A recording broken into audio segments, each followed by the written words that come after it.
Hello అండి. ఈరోజు మనము ఐయుఐ విధానం గురించి తెలుసుకుందాము. నార్మల్గా అసలు ఐయుఐ అంటే ఏంటి, తర్వాత ఈ ఐయుఐ ఎన్ని టైప్స్ ఉంటాయి, ఐయుఐ చేసిన తర్వాత ఏమైనా మనము జాగ్రత్తలు అనేవి తీసుకోవాలా, అండ్ ఐయుఐ కన్నా ముందు ఏ టెస్ట్ అనేవి పర్టిక్యులర్గా చేసుకోవాలి, ఈ విషయాలన్నిటి గురించి మనం ఈరోజు మాట్లాడుకుందాము. నేను doctor Maitreyi, fertility expert, Maitrisri fertility centre, Hyderabad.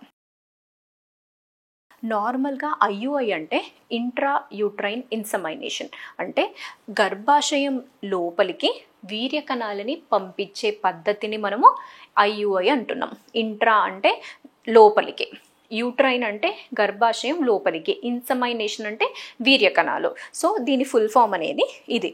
IUI దీంట్లో టైప్స్ గురించి అన్నట్టుగా మనం మాట్లాడుకుంటే నార్మల్ అనేది ఉంటుంది, అంటే న్యాచురల్ సైకిల్ ఐయుఐ అనేది, తర్వాత ఇంకొకటి వచ్చేసి స్టిమ్యులేటెడ్ సైకిల్ ఐయుఐ అనేది ఉంటుంది. న్యాచురల్ సైకిల్ ఐయుఐ అంటే ఏంటి అంటే ఆడవారికి మనము ఎటువంటి పెద్ద ట్రీట్మెంట్ అనేది ఏమీ ఉండదు. జస్ట్ వాళ్ళ ఎగ్ అనేది ఎప్పుడు డెవలప్ అయింది, ఎప్పుడు రిలీజ్ అవుతుంది అనేది మానిటర్ అనేది చేస్తాం. అది రిలీజ్ అయ్యే టైంకి మనము ఐయుఐ పద్ధతి అనేది చేస్తాం. అదే స్టిమ్యులేటెడ్ సైకిల్కి మనం వచ్చేస్తే దీంట్లో వాళ్ళకి ఎగ్ అనేది పెరగడానికి కొన్ని మెడికేషన్ అనేది పెడతాము. మెడికేషన్ పెట్టిన తర్వాత స్కాన్ చేస్తాం. స్కాన్ చేసినప్పుడు ఎగ్ ఎప్పుడు పెరుగుతుంది, ఎప్పుడు రిలీజ్ అవుతుంది అనేది మానిటర్ చేస్తాం. అది రిలీజ్ అవ్వడానికి కూడా ఇక్కడ మనము ఒక ట్రిగ్గర్ ఇంజెక్షన్ అనేది ఇస్తాం. ట్రిగ్గర్ ఇంజెక్షన్ ఇచ్చిన తర్వాత అరౌండ్ 24 to 36 hours మధ్యలో మనము ఐయుఐ పద్ధతి అనేది చేస్తాము. సో ఈ టైప్స్ ఆఫ్ ఐయుఐలో ఈ 2 అనేది ఉంటుందండి. తర్వాత వచ్చేస్తే దీంట్లోనే మనం భాగంగా సింగిల్ ఐయుఐ ఉంటుంది, మళ్ళీ డబుల్ ఐయుఐ అనేది ఉంటుంది. సింగిల్ ఐయుఐ అంటే ఒకటేసారి చేస్తాం ఒక మెన్స్ట్రువల్ సైకిల్లో, అంటే వాళ్ళకి ట్రిగ్గర్ ఇంజెక్షన్ అనేది ఇచ్చిన తర్వాత అరౌండ్ 36 hours వాళ్ళకి ఐయుఐ అనేది చేస్తాం. డబుల్లో ఏం చేస్తాము, ఎగ్ రిలీజ్ అవ్వడానికి ఇంజెక్షన్ అనేది ఇచ్చిన తర్వాత ఒకసారి 24 hours, ఒకసారి 48 hours అన్నట్టుగా వాళ్ళకి కవరేజ్ గురించి చేస్తాం.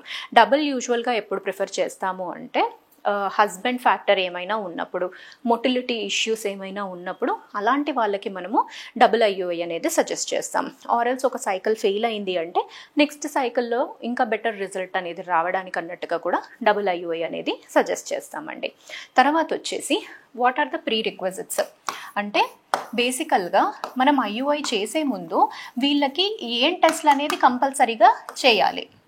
సో దీనిలో మనం చూసుకుంటే మేల్ అండ్ ఫీమేల్ ఇద్దరిలో చూస్తే మనము ఇద్దరికి బేసికల్గా వైరల్ స్క్రీనింగ్ చేయాలి. వైరల్ స్క్రీనింగ్లో ఏమేమి టెస్టులు చేస్తాము, హెచ్ఐవి, హెచ్బిఎస్ఏజీ, హెచ్సివి, విడిఆర్ఎల్, అంటే బోత్ పార్ట్నర్స్లో ఏమైనా ఇన్ఫెక్షన్స్ ఉన్నాయా అనేది చూడ్డానికి. తర్వాత మేల్కి వచ్చేస్తే మనము మేల్లో మనం చేయవలసిన టెస్ట్ కంపల్సరీగా semen analysis. Semen analysis test అనేది ఐయుఐ కన్నా ముందు ఎందుకు చేయాలి అంటే బేసికల్గా హస్బెండ్ సైడ్ నుంచి అసలు కౌంట్, మొటిలిటీ, మార్ఫాలజీ ఈ పారామీటర్స్ అనేవి ఎలా ఉన్నాయి అనేది చూడడానికి. కొంతమందికి సెమెన్ అనాలిసిస్ చేసినప్పుడు కౌంట్ చాలా తక్కువ ఉండొచ్చు, లెస్ దాన్ 10 million, 8 million ఇలా ఉన్నప్పుడు మనం ఐయుఐ చేస్తే సక్సెస్ అనేది సరిగ్గా రాకపోవచ్చు. తర్వాత మొటిలిటీ, కొందరికి కౌంట్ ఎంత బాగున్నా కానీ మొటిలిటీ అనేది 0 ఉండొచ్చు. అలాంటి వాళ్ళకు కూడా మనము ఐయుఐ చేయలేము.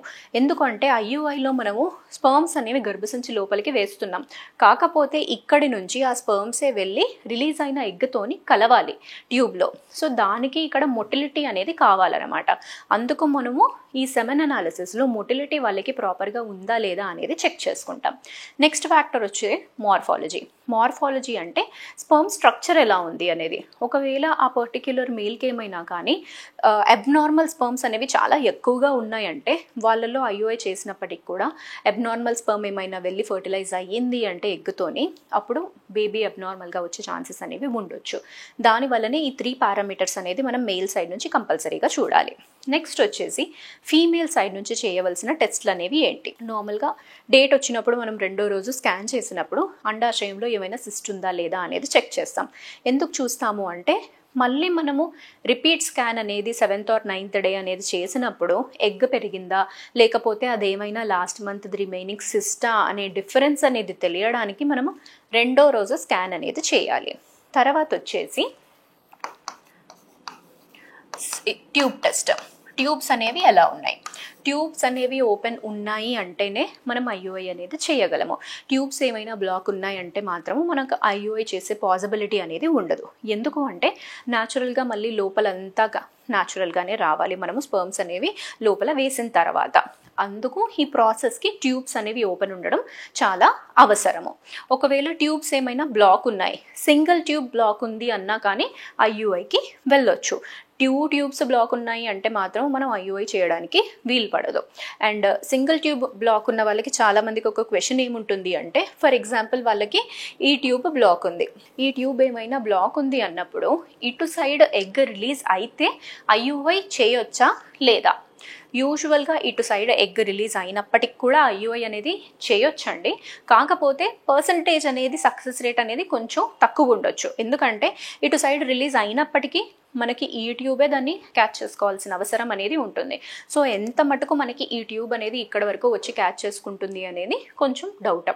బట్ కంప్లీట్గా అస్సలే క్యాచ్ చేసుకోదు అన్నట్టుగా మాత్రం లేదు. కొన్ని సిచ్యువేషన్స్లో ప్రెగ్నెన్సీస్ వచ్చిన ఛాన్సెస్ అనేవి కూడా ఉన్నాయండి. బట్ బెటర్ సక్సెస్ రేట్కి అనేది మనకు కావాలి అంటే ఎటు సైడ్ అయితే ఓపెన్ ఉందో అటు సైడ్ ఎగ్ రిలీజ్ అయినప్పుడు చేసుకుంటే ఇంకా బెటర్ సక్సెస్ రేట్ అనేది ఉంటుంది. సో ఇవి మనకి ప్రీ రిక్విజిట్స్. తర్వాత వచ్చేస్తే సక్సెస్ అనేది ఎంత ఉంటుంది ఐయుఐలో? యూజువల్గా సక్సెస్ అనేది అరౌండ్ 15 to 20% అనేది ఉంటుందండి ఐయుఐలో. అంటే ఒక సైకిల్ ఆఫ్ ఐయుఐ, ఒక మెన్స్ట్రువల్ సైకిల్లో మనం ఐయుఐ చేసామంటే వాళ్ళకి ప్రెగ్నెన్సీ వచ్చే ఛాన్స్ అనేది 100 మందికి చేసినప్పుడు అరౌండ్ 15 మెంబర్స్కి పాజిటివ్ వచ్చే ఛాన్స్ అనేది ఉంటుంది. తర్వాత వచ్చేసి ఐయుఐ తర్వాత ఏమైనా మనము ప్రికాషన్స్ అనేవి తీసుకోవాలా? ఇది యాక్చువల్గా ఆల్మోస్ట్ చాలా మందికి ఎవరైతే ఐయుఐ సైకిల్స్ అనేవి చేసుకుంటారో ప్రతి ఒక్కరికి ఈ డౌట్స్ అనేవి ఉంటాయండి. సో ఈ డౌట్స్ గురించి అన్నట్టుగా మనం మాట్లాడుకుంటే, ఫస్ట్ వచ్చేసి ఐయుఐ చేసిన తర్వాత ఏమైనా రెస్ట్ తీసుకోవాలా? రెస్ట్ విషయానికి మనం వచ్చేస్తే పెద్దగా రెస్ట్ ఏం తీసుకోవాల్సిన అవసరం లేదండి, నార్మల్గానే మీరు ఉండొచ్చు. నెక్స్ట్ వచ్చేసి ట్రావెలింగ్ చేయొచ్చా లేదా? ట్రావెల్ కూడా చేసుకోవచ్చు, ఇబ్బంది ఏమీ లేదు. అండ్ రెస్ట్ విషయానికి మనం వచ్చేస్తే ఇంకొక పాయింట్ ఏంటి అంటే, ఐయుఐ చేసిన తర్వాత మీకు సేమ్ టేబుల్ పైన ఒక 15 to 20 minutes అనేది రెస్ట్ ఇస్తాము. That is sufficient. అంటే మనం వేసిన స్పర్మ్స్ అనేవి ఆ లోపలికి అనేది వెళ్తాయి. తర్వాత వచ్చేసి ఫుడ్ రిస్ట్రిక్షన్స్ ఏమైనా ఉంటాయా? ఫుడ్ రిస్ట్రిక్షన్స్ కూడా ఏమీ ఉండవండి. నార్మల్గా హెల్తీ డైట్ అనేది తీసుకుంటే సరిపోతుంది. అండ్ కొన్నిసార్లు పపాయ, పైనాపిల్ అవాయిడ్ చేయమని చెప్తాము. బట్ ఈ విషయానికి కూడా వచ్చేసి యాక్చువల్గా ఇదేంటి అంటే టెక్నికల్గా అవి ఏమీ ప్రాబ్లం ఏమీ కాజ్ చేయవు. కాకపోతే మనకి అన్నిటికన్నా ఇంపార్టెంట్ మెంటల్ పీస్. ఏమవుతుంది అంటే పేషెంట్ పొరపాటున పపాయ అన్న పైనాపిల్ అన్న తీసుకున్నారంటే వాళ్ళకి డేట్ వచ్చిందంటే దీనివల్లనే డేట్ వచ్చింది అనుకుంటారు. టెక్నికల్లీ ఇదైతే ఏమీ కాజ్ చేయదు. But better to be safe అన్నట్టుగా అది అవాయిడ్ చేయమంటాము. తర్వాత విషయానికి వచ్చేస్తే మనము ఇంకొకటి ఏంటి అంటే భార్యాభర్త కలిసి ఉంటే ఏమైనా ప్రాబ్లమా అనేది అడుగుతారనమాట. ఈవెన్ దో ఓవ్యులేషన్ అయిపోయిన టైంలో ఐయుఐ అనేది చేశాము. సో భార్యాభర్త కలిసినా కలవకపోయినా పెద్ద ప్రాబ్లం అయితే ఏమీ ఉండదండి. కలిసినా ఇబ్బంది ఏం లేదు, కలవకపోయినా ఇబ్బంది ఏం లేదు, కంపల్సరీ అయితే ఏమీ కాదు.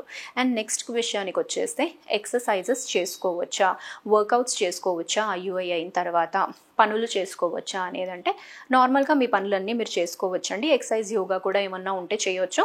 దాంట్లో కూడా ఎటువంటి రెస్ట్రిక్షన్స్ అనేవి ఏమీ లేవు. ఓన్లీ డాక్టర్ ఇచ్చిన మెడిసిన్స్, ప్రొజెస్ట్రాన్ సపోర్ట్ ఏవైతే ఇస్తారో మెడికేషన్ అనేది అది వాడుకుంటే సరిపోతుందండి. సో ఈ విధంగా ఐయుఐ అనేది చాలా సింపుల్ ప్రొసీజర్. దీనికి మీరు చేయించుకోవాలంటే యాక్చువల్గా ఇంత చిన్న ప్రొసీజర్కి ఇంత మంచి సక్సెస్ రేట్ ఉంది అంటే అది చాలా మంచిదండి. ఇన్ కేస్ ఇది మీకు సజెస్ట్ చేశారంటే డెఫినెట్గా దానికి అనేది ముందుకెళ్ళొచ్చండి. Thank you.